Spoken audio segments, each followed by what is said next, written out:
아마도 여러분들은 올 여름이 어느 때보다도 유난히도 덥고 그 더위가 추석까지 이어지는 것에 당황하기까지 했을 겁니다. 제가 사실 그랬었거든요. 기상청에 의하면 북태평양과 티베트 고기압의 이중 작용으로 인해서 전례 없는 긴 여름과 열대야가 발생했다는 겁니다. 그런데 이런 극단적인 날씨의 변화는 전 세계적으로 진행되고 있는 기후 위기의 영향이라는 것이 전문가들의 의견입니다. 전문가들의 말에 의하면 올해가 가장 덜 더운 해가 될 수 있다는 겁니다. 무슨 말입니까? 앞으로 어떻게 된다는 거예요? 이보다 더한 더위가 계속 우리나라에 발생한다는 거죠. 지난 10년간 한국의 해수면 온도가 사상 최고치인 평균 23.9도에 도달했습니다. 어쩌면 우리나라도 열대 나라와 같은 환경으로 변할지도 모른다는 거죠. 자, 그런데 더 심각한 것은 이런 기후의 변화가 지구의 생태계를 파괴하고 결국 인간 생존에 커다란 위험으로 작용하게 된다는 것입니다. 오래전 한 TV에서 북극의 눈물이라는 다큐멘터리를 방영한 적이 있었습니다. 북극곰이 서식하는 지역의 빙하가 점점 녹아내리면서 곰들이 생존하기 어려운 상황이 되고 먹이를 찾지 못해 빼짝 말라 굶어 죽어가는 그 곰의 슬픈 현실을 아주 적나라하게 보여주었습니다. 현재 북극곰뿐만 아니라 다양한 동물들이 이 기후의 변화로 심각한 위기에 직면해 있습니다. 여러분들은 지구 종말의 날 시계라는 것을 들어보셨습니까? 지구 종말의 날 시계. 지구의 다양한 기후 변화와 전쟁, 핵 위협 등을 감안해서 지구의 종말이 가까웠다라는 것을 시간으로 이렇게 알려주는, 경각심을 주는 그런 시계입니다. 이 시계가 2018년도에 11시 58분을 가리켰습니다. 12시 정각이 되면 지구의 종말이 온다는 거예요. 자, 그러면 지금 이 시계가 몇 시 몇 분을 가리키는 게 된지 여러분 아십니까? 2018년도에서 지금 한 6년이 지났죠? 지금은 11시 58분 30초를 가리킵니다. 2018년보다 30초가 더 당겨졌는데요. 이 시계에 의하면 지구 종말이 90초 남았다라는 거예요. 그러니까 그걸 통해서 우리로 하여금 위기감을 느끼라, 그 말인 거죠. 사랑하는 성도 여러분, 우리는 현재 로마서 8장의 말씀을 묵상하며 은혜를 나누고 있습니다.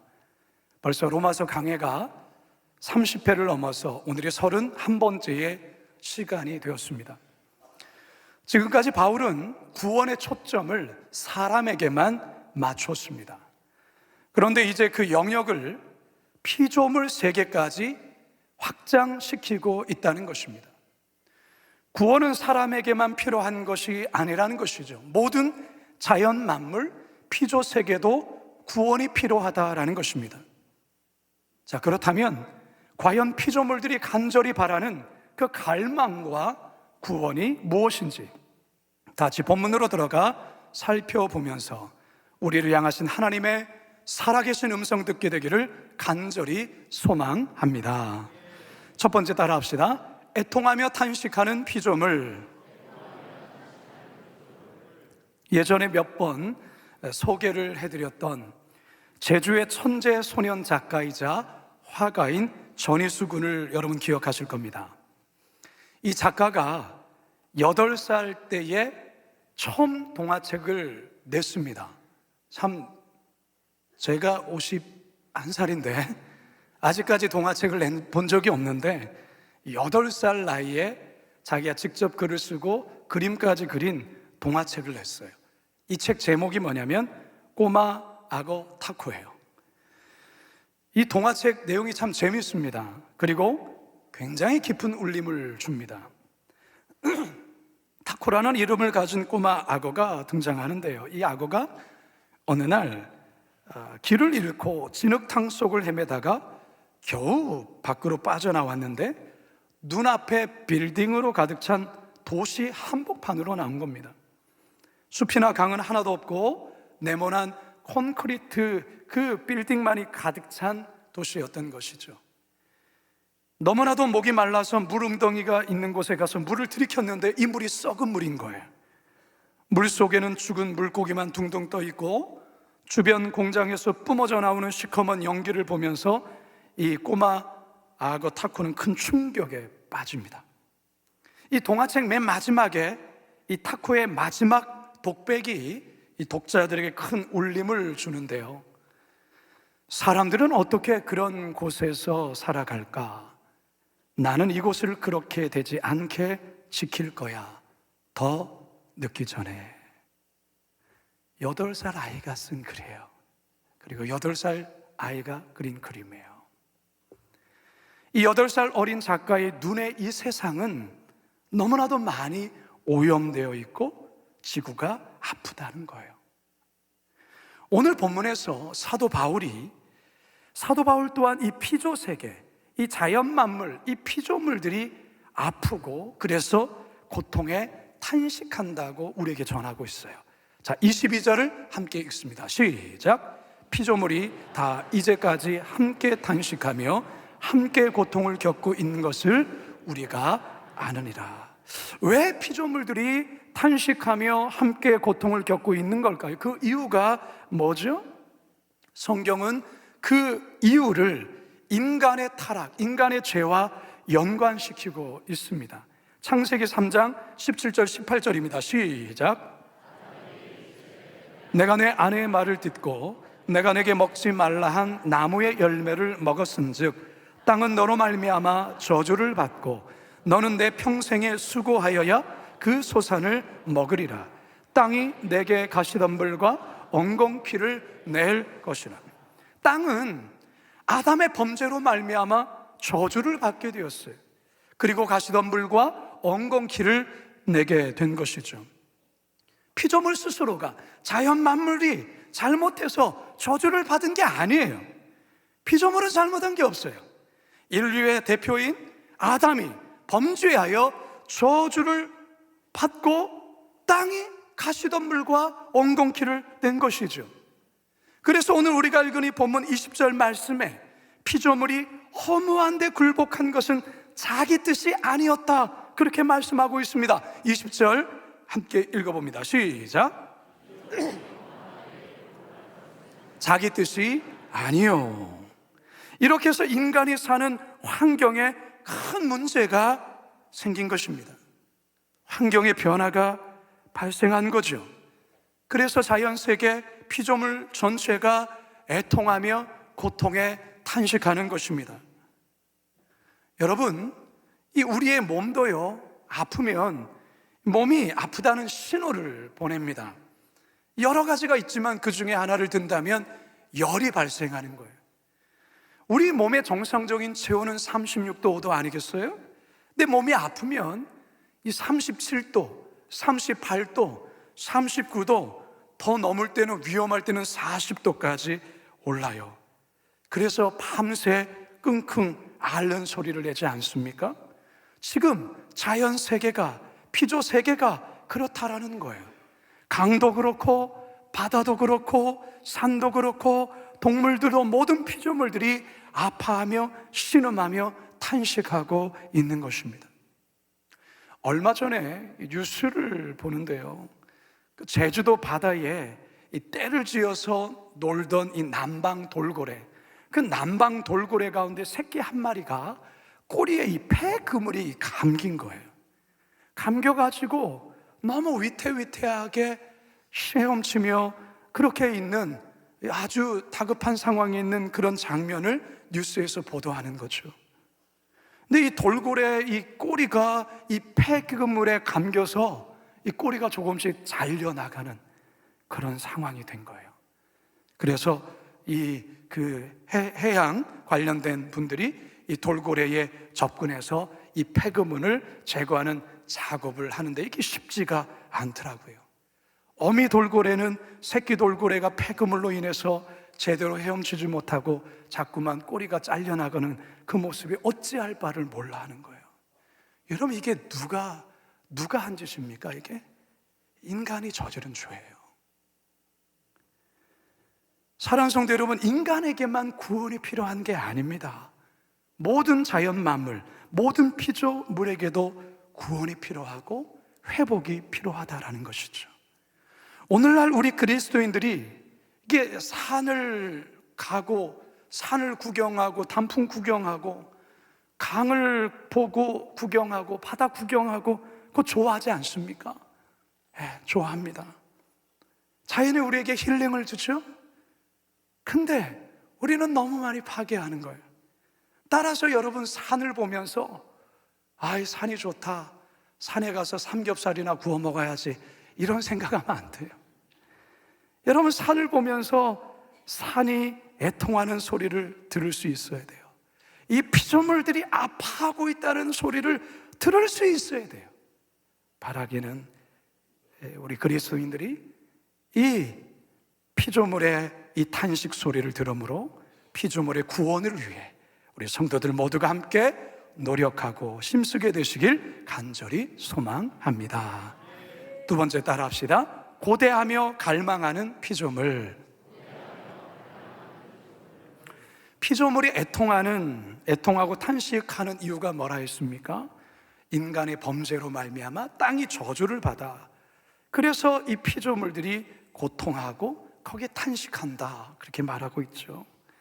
그런데 여러분, 이 피조물들이 탄식에는 이처럼 고통에 대한 호소로서의 탄식만 있는 게 아니고요, 또 하나의 탄식이 있어요. 그것은 뭐냐면 피조물들이 지금의 이 상태에서 벗어나 회복될 그날, 온전케 될 그날, 해방될 그날을 갈망하고 바라보며 간절하게 탄식한다라는 사실이에요.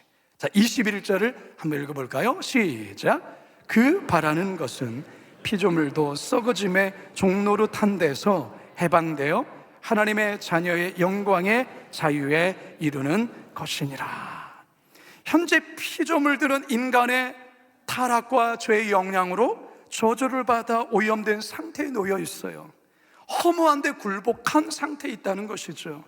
그런데 이 피조물들이 지금의 이 상태에서 벗어나게 될 그 날, 회복될 그날, 해방될 그 날이 있다라는 것을 안다라는 거예요.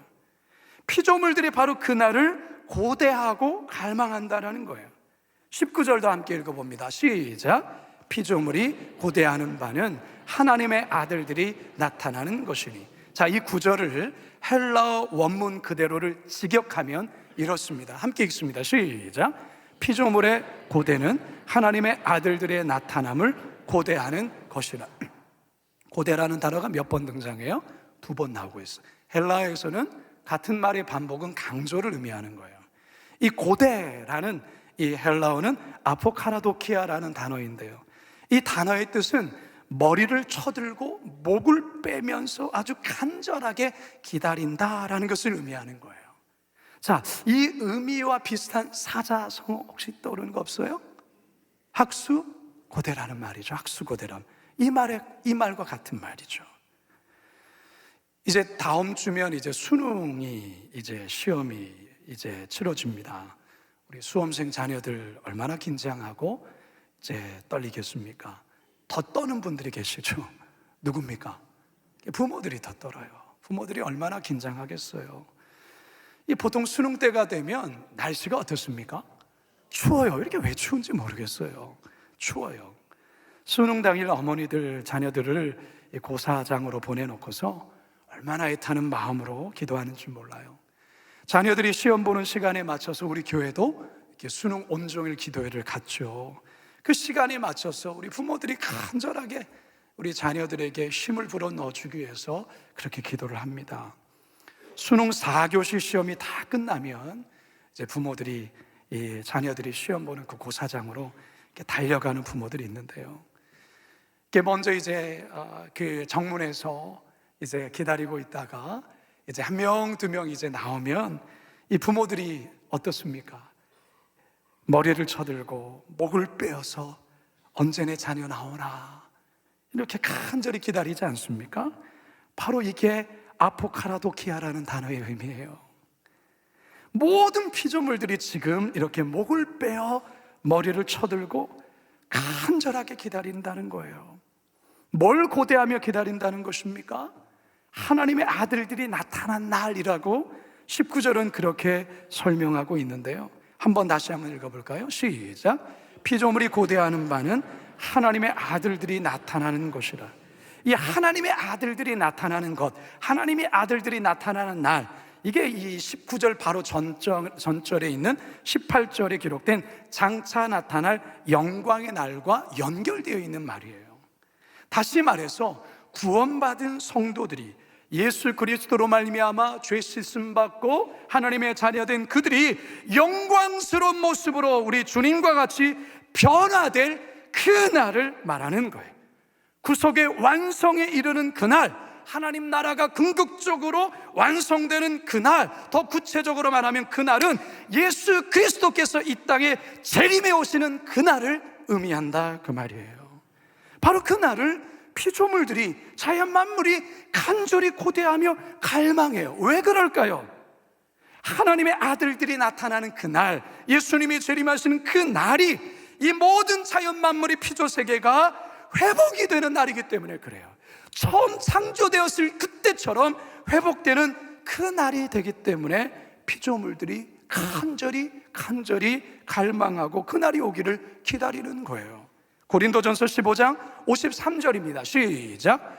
이 썩을 것이 반드시 썩지 아니할 것을 입겠고 이 죽을 것이 죽지 아니함을 입으리로다.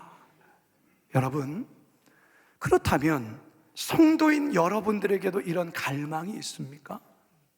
한번 자신을 돌아보세요. 우리 주님께서 이 땅에 다시 오신다고 약속하셨는데 주님 다시 오실 그날을 여러분 고대하십니까? 봐봐요. 한 10분밖에 대답 안 하시잖아요.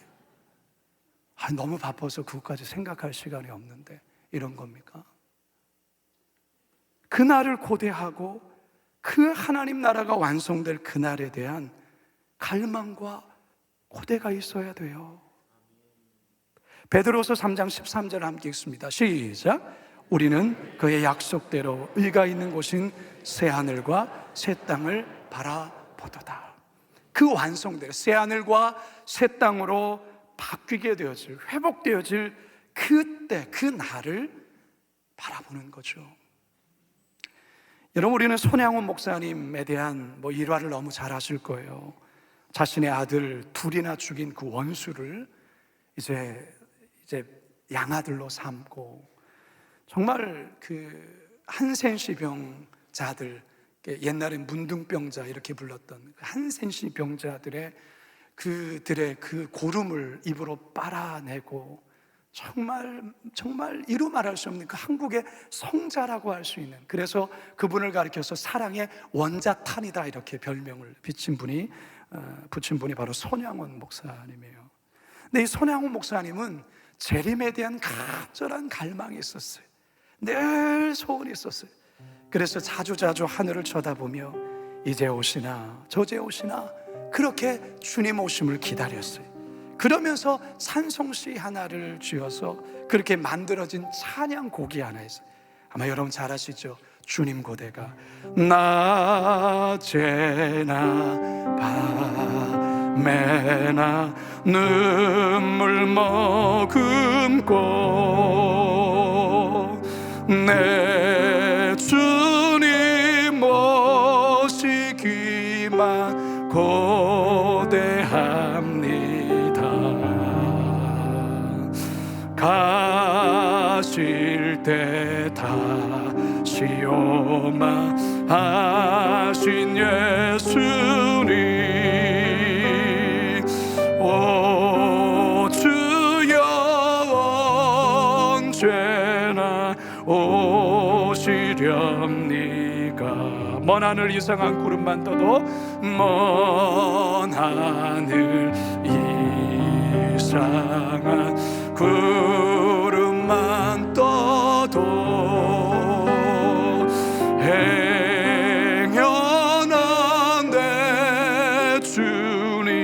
오시는가 해.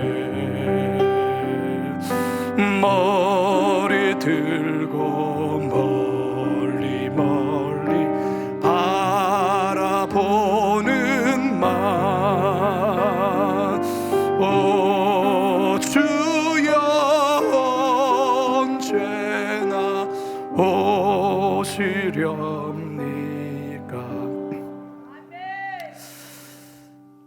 여러분, 손양원 목사님의 이 간절한 주님 오심에 대한 기다림, 오늘 본문에서의 이 피조물의 마음이 바로 이렇다라는 거예요. 그날만을 피조물들이 머리를 쳐들고 얼굴을 빼어 학수고대하며 간절히 기다린다는 것이죠. 그러면 우리는 어떻습니까? 우리들에게도 이 피조물과 같이, 손양원 목사님 같이 주님 오심에 대한 간절한 기다림이 있어야 하지 않을까요? 이런 고대함이 있어야 돼요. 주문한 택배 물건이 언제 오나 기다릴 줄은 알잖아요. 뭔가 어렵게 예약을 했어요. 어렵게 당첨된 소식 오기를 여러분 간절히 학수고대하며 기다리잖아요. 네, 주님 다시 오실 그날은 안 기다리십니까? 피조물들이 기다린다니까요. 자연세계 만물이 그날이 오기를 간절히 기다린다니까요. 바라기는 주님 다시 오실 그날, 모든 피조물이, 자연 만물이 새롭게 회복되어질 그날 우리도 간절히 기도하고 기다리심으로 그날을 영광 가운데 꼭 맞이할 수 있기를 주님의 이름으로 축원합니다. 마지막 세 번째 따라 합시다. 처음처럼 회복될 피조물. 코로나19가 온 세계를 휩쓸었을 때 수많은 사망자가 전 세계적으로 계속 나왔어요. 그 통계가 매일마다 뉴스를 통해서 발표되지 않았습니까?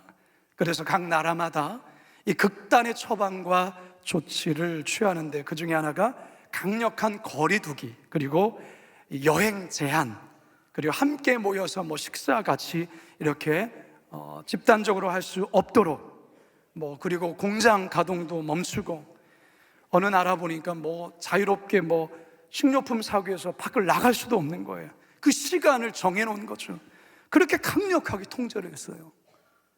근데요, 한 몇 개월 지나니까 지구촌 곳곳에서 이상한 일이 벌어졌어요. 여러분, 이 사진은요, 이탈리아 베네치아인데요, 이 운하로 유명한 이곳이 1년에 2천만 명이 온다고 해요. 관광객으로요. 근데 코로나19로 여기를 사람들이 못 오게 됐죠. 근데 보세요, 저 물 색깔이 아주 녹색이었던 저곳이 맑은 색으로 바뀌게 된 거예요. 평소 같으면 강바닥이 보이지 않을 정도로 탁했는데 투명하게 색깔이 바뀌고 물고기가 보일 정도예요. 더 놀라운 것은 돌고래가 또 이렇게 보이기 시작한 거예요. 현지인들의 말에 의하면요, 이렇게 맑은 물로 베네치아 운하를 본 게 60년 만이라는 게, 60년 만에. 중국은 연간 100만 명 이상이 대기 오염으로 인해 조기 사망한다는 보고가 있어요. 황사나 대기 오염으로 인해서 정말 이 늘뿌연 중국 하늘 얼마나 답답합니까? 근데 맑은 공기가 유입되고 맑은 하늘이 보이는 거예요. 코로나 이전과 이후를 한번 비교한 인공 사진을 보세요. 이렇게 맑아진 거예요. 오염이 개선되면서 사망자 수도요 1만 200명이 줄었다고 보도를 합니다. 이런 현상이 중국 하늘만이 아니라 유럽의 여러 나라에서도 동일한 현상이었어요. 여러분, 뭘 말하는 걸까요? 그동안 얼마나 무분별한 개발로 생태계가 파괴되었는지 여러분 아시겠죠? 인간의 활동이 멈추자 피조세계가 처음 하나님이 만드셨던 그때의 모습, 자연 만물이 살아나고 회복된다라는 거예요. 자, 그러면 지금은 어떨까요? 지금 코로나 팬데믹이 끝났잖아요. 지금은 그 맑은 하늘과 그 깨끗한 그 수질이 여전히 유지되고 있을까요? 안 가봐서는 잘 모르겠습니다만, 여러분, 여행 막 가시잖아요. 많은 곳에 자유롭게 다니시잖아요. 그러면 다시 옛날로 돌아가는 거예요. 다시 옛날로. 자유는 몸살을 앓고 있는 거죠. 이런 걸 보면 모든 피조 세계를 망치고 오염시키는 주범이 누구죠? 인간이에요. 사람이에요. 저희 고향에 있는 그 한라산을 등산객들이 참 좋아하거든요. 근데 워낙 많은 분들이 이것을 왔다 갔다 하고 오고 가고 그 자연을 밟고 지나다 보니까 이게 많이 훼손이 된 거예요. 그래서 언젠가 이 제주도에서 이 몇 년간 여기 못 올라오도록 막아버렸어요. 근데요, 신기한 것은 1년, 2년 지나고 나서 그 훼손됐던 자연이 다시 원상복구가 되는 거예요. 이게 자연의 신비예요. 인간이 밟고 간 곳에는 이렇게 망치는 일이 벌어지고, 인간이 전혀 밟지 않고 안 가면, 저기 DMZ가 그렇잖아요. 이사야 선지자는 하나님 나라가 완성될 때 인간과 피조세계가 어떻게 어우러지는 세상이 되는지를 이렇게 노래를 합니다. 이사야서 11장 6절에서 9절입니다. 시작. 그때에 이리가 어린 양과 함께 살며 표범이 어린 염소와 함께 누우며 송아지와 어린 사자와 살진 짐승이 함께 있어 어린아이에게 끌리며 암소와 곰이 함께 먹으며 그것들의 새끼가 함께 엎드리며 사자가 소처럼 풀을 먹을 것이며 젖 먹는 아이가 독사의 구멍에서 장난하며 젖된 어린아이가 독사의 굴에 손을 넣을 것이라.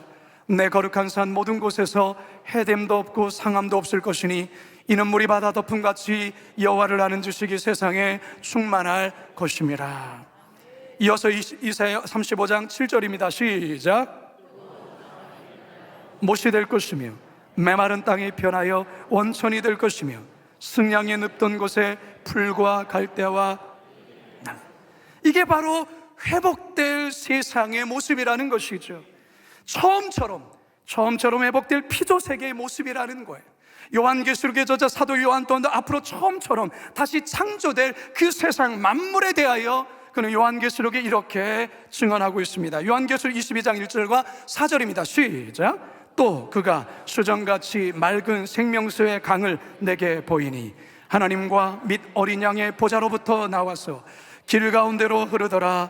강 좌우에 생명나무가 있어 12가지 열매를 맺되 달마다 그 열매를 맺고 그 나무 잎사귀들은 망국을 치료하기 위하여 있더라.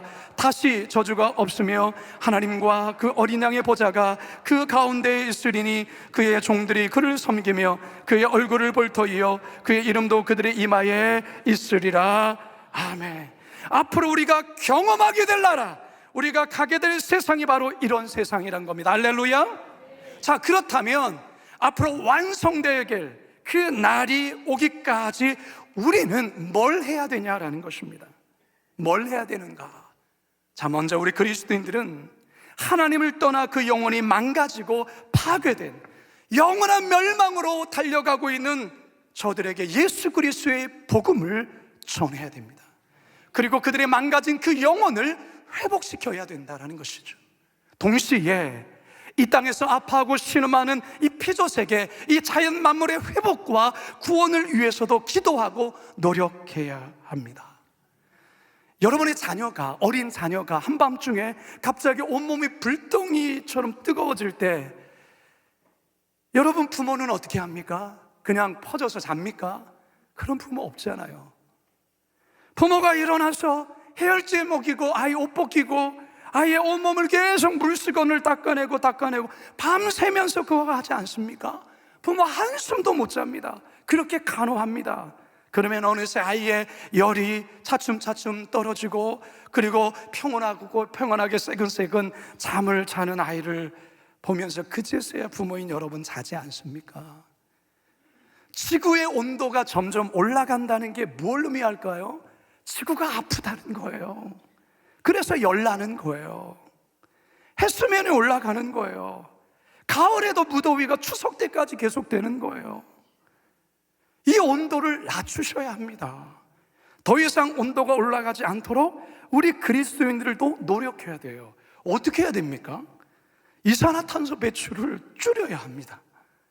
플라스틱 사용을 될 수 있으면 자제해야 됩니다.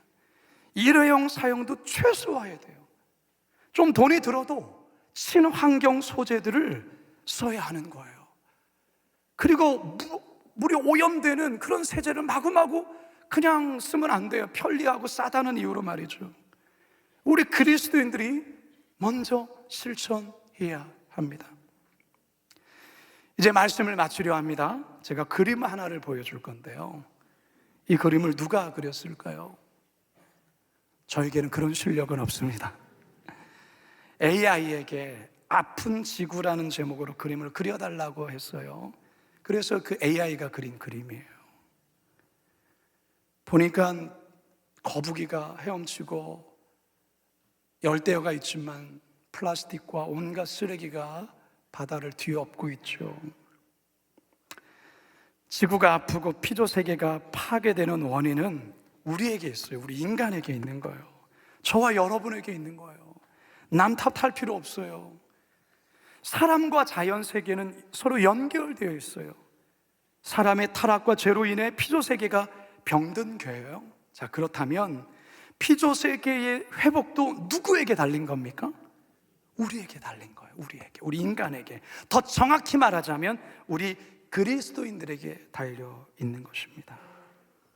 사랑하는 여러분, 오늘 설교는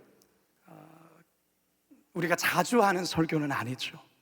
오늘 본문이 이 본문이 우리에게 말씀하는 겁니다.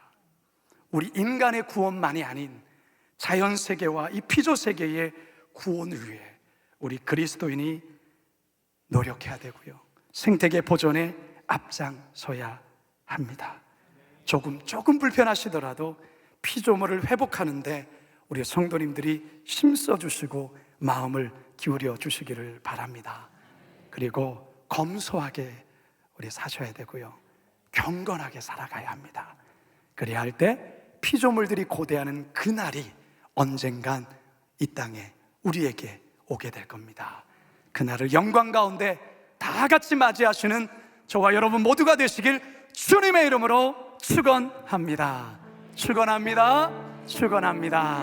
우리 이 시간 말씀을 기억하면서 이 찬양 오랜만에 같이 한 찬양할까요?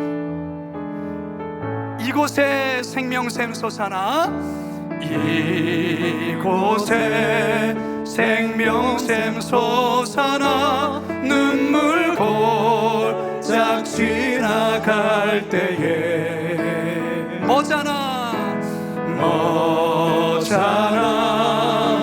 열매 맺히고 웃음소리 넘쳐나리라. 그날에 하늘이 열리고, 그날에 하늘이 열리고 모든 이가 보게 되리라. 마침내 꽃들이 피고,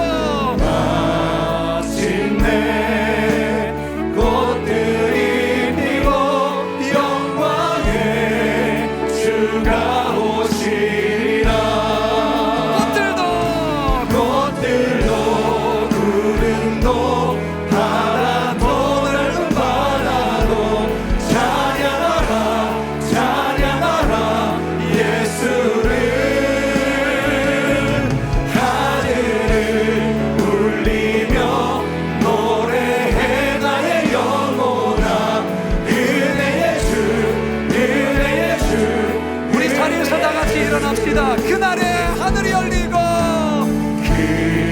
그날에 하늘이 열리고 모든 이가 보게 되리라. 마침내 꽃들이 피고, 마침내 꽃들이 피고 영광의 주가 오시리라.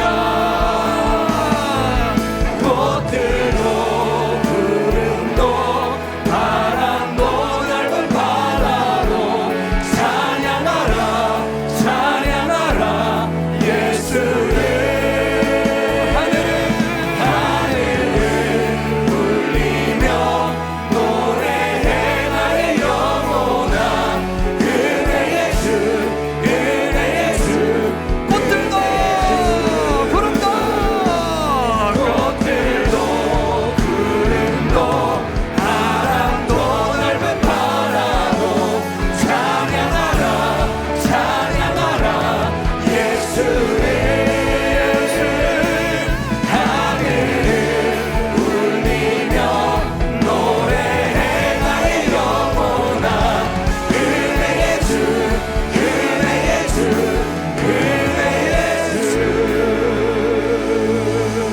사랑의 하나님 아버지, 우리를 구원하시기 위하여, 타락하고 죄 많은 우리를 구원하시기 위하여 죄 없으신 예수님이 십자가에 오르시고 그 처참한 피 흘리심 속에 우리를 구원하셨습니다.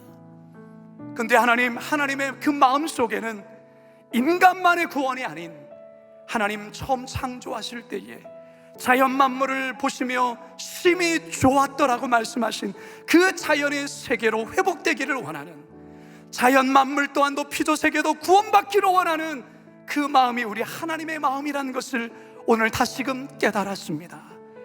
나의 구원에만 관심을 두지 않게 하여 주시고, 우리 주변과 자연 세계를 바라보며 우리 그리스도인이 먼저 자연을 깨끗하게 하고 자연을 회복하는데, 피조물을 회복하는데 우리 성도들이 노력하고 기도하며, 그리고 이후에 완전히 회복되어질 그 날을 고대하며 살아가는 우리 성도들 되게 하여 주시옵소서. 감사드리오며 예수님의 이름으로 기도드리옵나이다.